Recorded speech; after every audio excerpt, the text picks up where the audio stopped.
VT Bulletin sponsored by उत्तम Singh academy Rewa.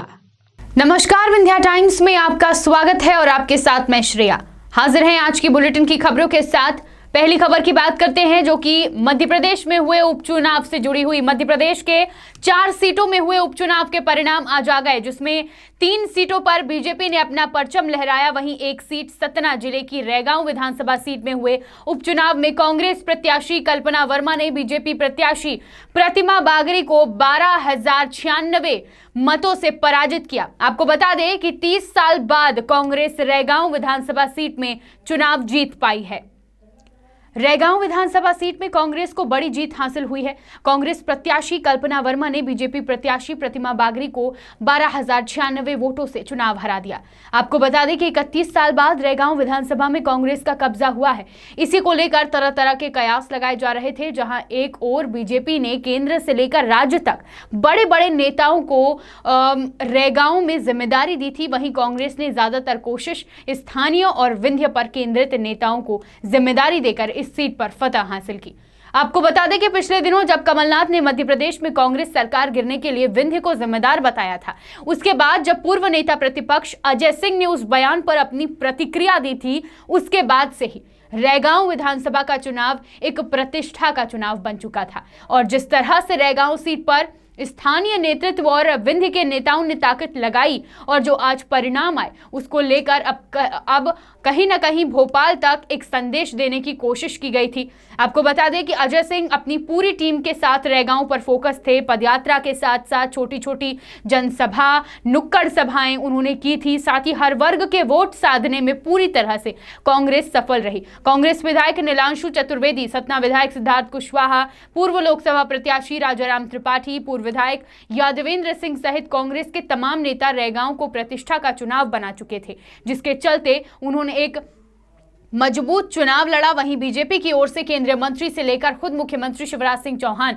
लगातार मोर्चा संभाले हुए थे। वहीं प्रदेश अध्यक्ष बीडी शर्मा भी हर स्तर की बैठक कर चुके थे, लेकिन अंत में जो परिणाम आए वह कांग्रेस के पक्ष में आए और एक बड़ी जीत के साथ कांग्रेस ने जीत दर्ज की। वहीं अपनी कार्यप्रणाली को लेकर विंध्य के कांग्रेस नेताओं पर जो सवाल खड़े हो रहे थे, उसका भी जवाब इन चुनाव परिणामों के बाद मिल गया है। बीजेपी की तमाम रणनीतियां रैगांव में फेल हो गई, लेकिन कांग्रेस के लिए चिंता की बात यह भी है कि जहां एक और उन्हें रैगांव में बड़ी जीत मिली, वहीं प्रदेश के 3 अन्य सीटों पर जो उपचुनाव हुआ, उनमें कांग्रेस को बुरी तरह से हार का सामना करना पड़ा। और उनमें से 2 सीटें ऐसी थी जहां कांग्रेस का दबदबा रहा है।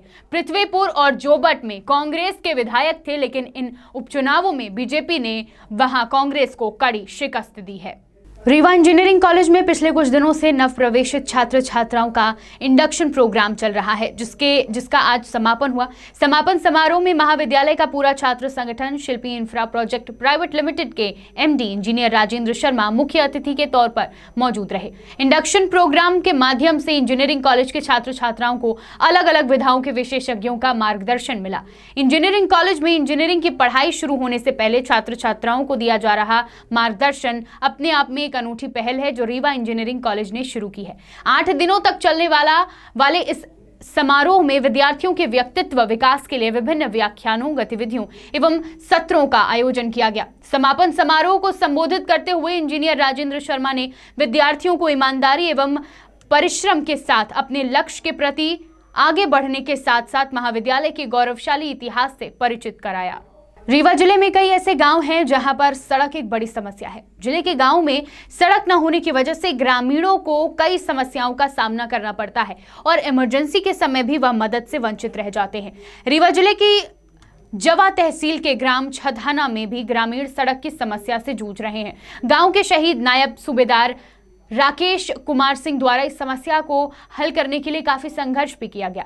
देश की सेवा करते हुए 28 अक्टूबर को वीर गति को प्राप्त हो गए और उनकी शहादत के बाद उनके परिवार और ग्रामीणों की इच्छा है कि उनके संघर्ष को सफल बनाया जाए और गांव को सड़क मार्ग से जोड़ा जाए। बता दें कि शहीद राकेश कुमार सिंह ने सड़क निर्माण के लिए कई कार्यालयों में ज्ञापन दिया। एसडीएम, डीएम, तहसीलदार से मिलकर ज्ञापन सौंपा, लेकिन उनके कई प्रयासों के बावजूद भी शासन प्रशासन की ओर से कोई भी उचित काम नहीं किया गया। अब शहीद राकेश कुमार सिंह के परिजनों ने गांव को सड़क मार्ग से जोड़ने की मांग की है ताकि भविष्य में किसी भी ग्रामीण को आपातकालीन स्थिति में समस्या का सामना न करना पड़े।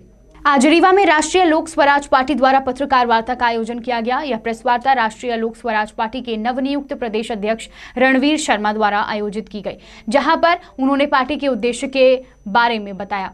प्रदेश अध्यक्ष ने कहा कि हमारी पार्टी का उद्देश्य भारतीय संस्कृति एवं सनातन धर्म को आगे बढ़ाना है। जातिगत आरक्षण समाप्त कर आर्थिक आधार पर आरक्षण देना, जनसंख्या नियंत्रण कानून बनाए जाने की मांग बरकरार है। उन्होंने कहा कि अभी देश व राज्य में लोकतंत्र व परिवार तंत्र कायम है। स्वराज का अर्थ केवल राजनीतिक स्तर पर विदेशी शासन से स्वाधीनता प्राप्त करना नहीं, बल्कि इनमें सांस्कृतिक व नैतिक स्वाधीनता का विचार भी निहित है। यह राष्ट्र निर्माण में परस्पर सहयोग मिलकर बल देता है। साथ ही उन्होंने पार्टी के उद्देश्य के साथ सभी को दीपावली की शुभकामनाएं भी दी। बढ़ते हैं बुलेटिन की आखिरी खबर की ओर। आज धनतेरस का त्योहार है और धनतेरस के त्योहार में खरीदारी का विशेष महत्व माना जाता है। सोना, चांदी, बर्तन या वाहन की खरीदारी विशेष रूप से लोगों द्वारा की जाती है। आज सीधी शहर के मेन मार्केट में भी खरीदारी के लिए दिन भर लोगों का हुजूम उमड़ रहा। सुबह से ही लगातार लोगों ने अपनी अपनी आवश्यकताओं की वस्तुएं खरीदने के लिए बाजार का रुख किया। वहीं भीड़ को नियंत्रित करने के लिए और यातायात व्यवस्था को दुरुस्त रखने के लिए पुलिस भी लगातार बाजार में गश्त करती हुई नजर आई।